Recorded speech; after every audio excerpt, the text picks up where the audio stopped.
Alrighty, so News of the Week episode on this Wednesday afternoon, and I promise this video won't be at least 30 plus minute long because we haven't had as much news that has happened in these past couple of days as what we've seen so far in this off season. I think mainly due to the fact that it's only been 3 days since I done my last News of the Week episode on a Sunday, and I'm actually doing this right about 1:30 in the afternoon, and I'm doing it a little early mainly because I have to go somewhere later tonight. But most likely, there's going to be more news that is going to be coming out, and that News of the Week episode I'm going to do on the weekends is going to be full of news once again. But one thing that we saw in terms of this week is we saw a new technical director being hired as Charlotte FC have signed Tommy Wilson as their new technical director, and also brought in Miles Joseph, the former interim head coach for the Portland Timbers, as an associate head coach. Now, I think this is a good signing for Charlotte FC, considering, Tommy Wilson coming from the Philadelphia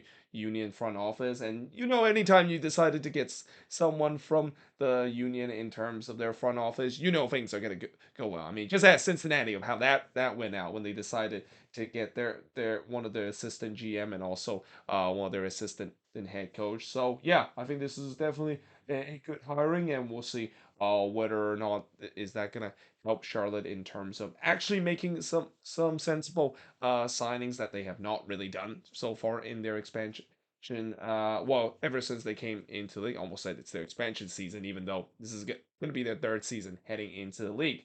And then the Seattle Sounders. So it's official. They have announced that they have finally signed Pedro de la Vega as a DP player. So this has been a news that has been long overdue to be announced. I mean, we knew for a long time that Pedro de la Vega was on his way with the Seattle Sounders, but I think there was complication in terms of the transfer that it's going to be, and not to mention, there is still a little bit concern about some of the injuries, concern that he has suffered in the past. But nevertheless, this is a big signing for the Seattle Sounders. I already mentioned it in the Moving Forward series episode. This will really help in terms of he's not really a like to like replacement for Nico Ladero, but because he doesn't really play the same position as Nico Ladero, but he still is going to be a guy that's going to help that winger position, and most likely, in terms of that number 10 position, they definitely have some option in terms of who's going to play that Ladero position. It's probably most likely going to be Albert Rusnak playing that position, as what we saw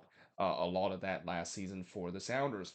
And then another signings that, was kind of a little overdue in terms of finally made official is Inter Miami. They have finally signed their center back Nicolas Ferreira on loan from Puma. So, they mentioned this many times before, and they actually mentioned it a lot during the game between Dallas and Inter Miami in that preseason game. They mentioned him a lot and how good he is during his time with Pumas, and we'll see how that's gonna work, because Inter Miami, they're desperate in terms of trying to repair their backline. Their backline was a huge liability last season, and so far in the two preseason games that I've seen for this team, it's a liability again. And unless they don't fix that I don't think this is going to be a team that is going to not only be a playoff team, but also contend for MLS Cup, as many people have said that. Yeah, just because you have the greatest player of all time and his friends being there, you also need a defense to trying to not concede so many goals. And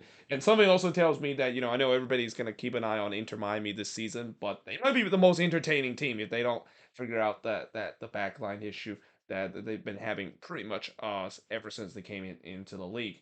And then Chicharito has officially signed with Chivas in Liga MX, and this pretty much come full circle for Chicharito, of the fact that he didn't start his career with Chivas, but it is a club that he made his name, and that's why he made that big move to Europe, joining Manchester United. But this feels like it's kind of a full circle return now, going back to the team that kind of made him a name, and that I also kind of had a feeling that he was going to go back to Mexico and go back to Liga MX, and especially with Chivas. So yeah, who would have thought that in this offseason we have already had two MLS player going to Chivas, one with Chicharito, and then most recently KCal, of course, going to Chivas from the San Jose Earthquakes.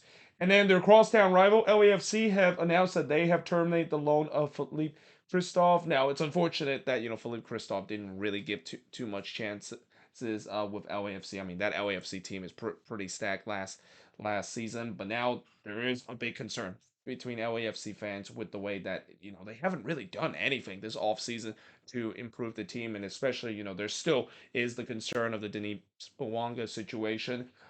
This could be a very daunting kind of season for LAFC, and in many ways, maybe a transitional year for this LAFC team. And I haven't even mentioned the Carlos Vela situation of the fact that it's still pretty quiet to see whether or not if Carlos Vela is eventually going to re-sign with LAFC with his contract being expired this offseason. But one thing they have done, as I mentioned, is terminate the loan of Philippe Christophe. They mentioned that if they decide to keep him for another half of the season, they have to still make the decision either way in terms of whether or not purchase him outright. The loan to buy option was like $7.5 million.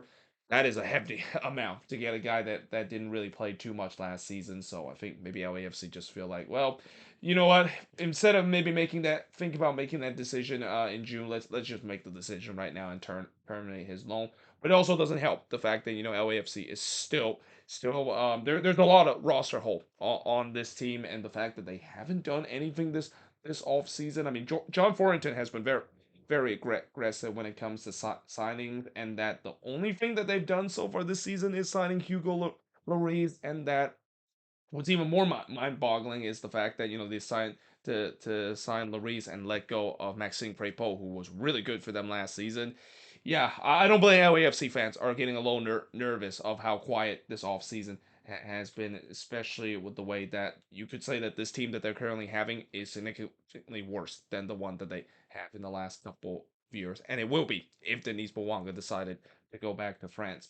And then Orlando City have announced that they have loaned Gaston Gonzalez to Nacional. Now, this is another guy that, didn't really get a lot of minutes for Orlando City, but mainly because he's been injured a lot. And, as I mentioned before, how as much as I praise Orlando City has gotten most of the signings that they had last offseason correctly, this was one that they didn't get it right. Consider again, he was injured a lot. He wasn't very productive, so the only option for them is decide to loan him to Nacional and hope that he will do well with the club where they may get some money out of this. I'm not sure if this is a loan with a purchasing option, but if it is, then we'll see how much they will get if he perform well with Nasty now.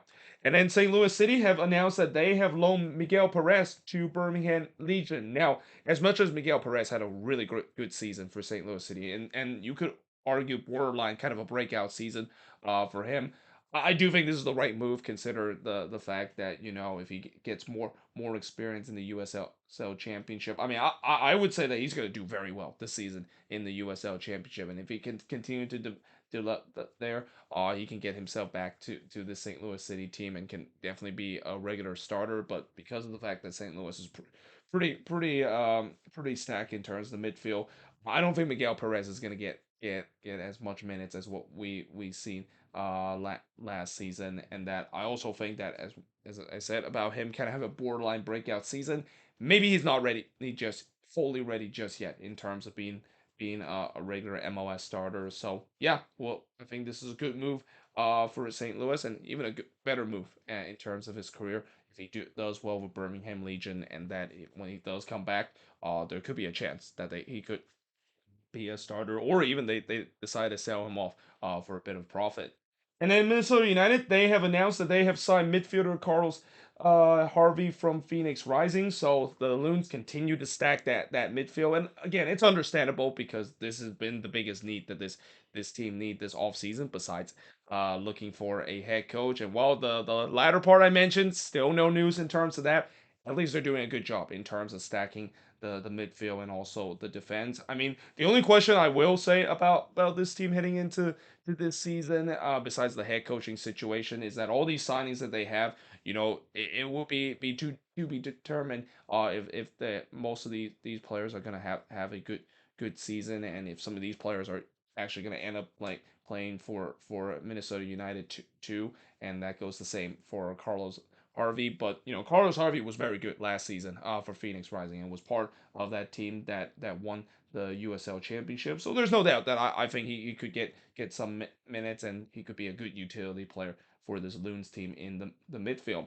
And then moving on in terms of the next news, so was kind of interesting that it was reported that Atlanta United actually still have that sell-on clause on Miguel Almiron. So it's been a while since they decided to sell Miguel Almiron, and that was part of the first big transfer we seen with MLS team developing young South American talent and eventually sell them off for a big profit. Well, it seems like part of that deal with them selling to Newcastle for $27 million was that there is a sell-on clause of 20 to 25%. Now, obviously, Miguel Almiron, as good as he has been during his time with Newcastle, he's kind of started to fall out of a favorite, and now there is a rumor of him potentially moving to Saudi Arabia, which I think that's kind of sad to see, because I know as much as the Saudi Arabia, it's a league right now that they're trying to sign so many of these kind of mishap kind of player or guys that are kind of near the end of the career but want to get one last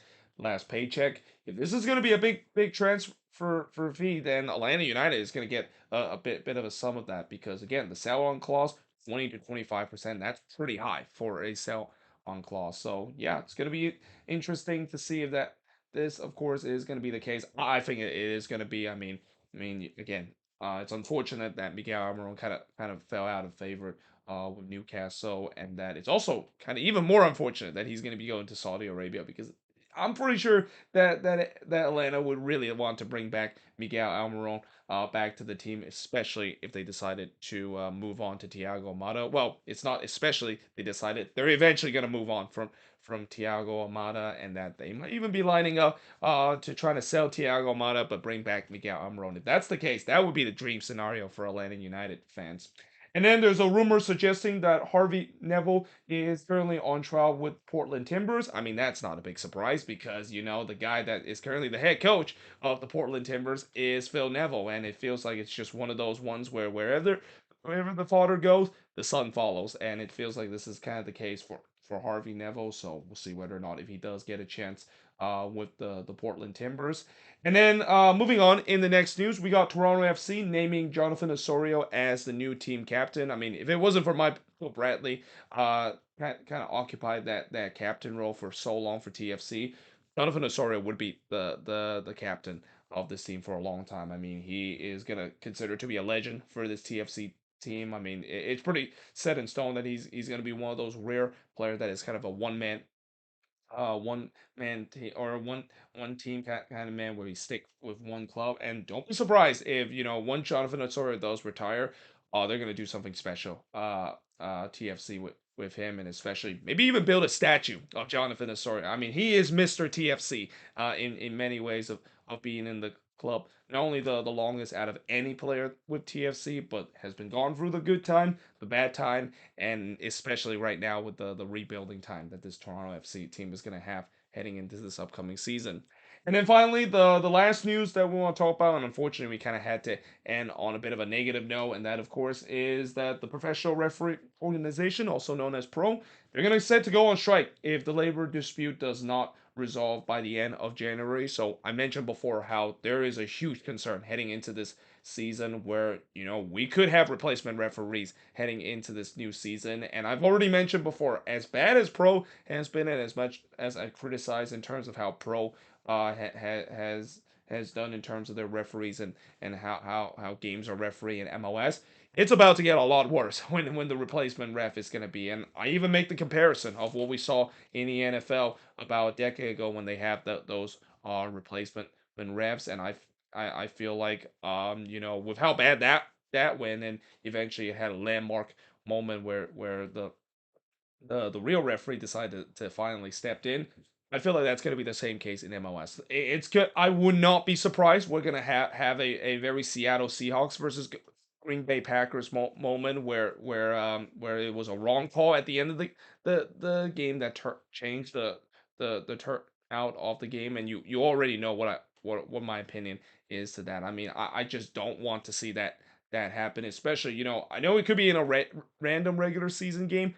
Well, that could be a big storyline, especially near the end of the season, if the so-called one of those teams are gonna miss out on the playoffs just because of that controversial moment. But unfortunately, it feels like we're heading to that stage with the replacement referee. And as I said, these replacement referee, I don't know where they're gonna come from. Mostly, probably gonna be coming from the lower leagues or even in the NCAA level. And as a guy that has done a lot of ground hop in terms of these lower leagues, I'll just say this: these referees in the lower league, while I didn't mention a lot in the Sports Hub series, they are not good. And I don't think it's gonna be even better if they decide to referee MLS games as replacement referees. So yeah, I hope eventually they do resolve this issue, but it feels like we're heading to that point where those referees from pro, they're gonna go on strike because of this messy labor dispute where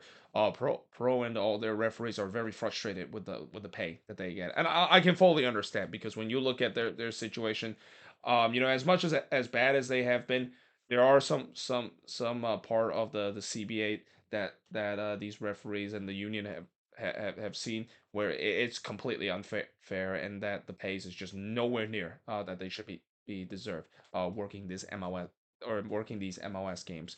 But there you have it. That is pretty much it in terms of looking at this News of the Week episode. As always, let me know in the comments below, what do you think of these news, and if there's any news I didn't mention here on the board, let me know in the comments below. And if you're watching this a couple of hours after this video is uploaded on my channel, that most likely is going to be the case, because as we get to the afternoon, there's going to be more news that gonna come out of MLS, and I'll mention that in the next News of the Week episode. But until then, hope you guys enjoyed this video. If you do, make sure you guys do like, smash the subscribe button, and yeah, I of course will see you guys next time.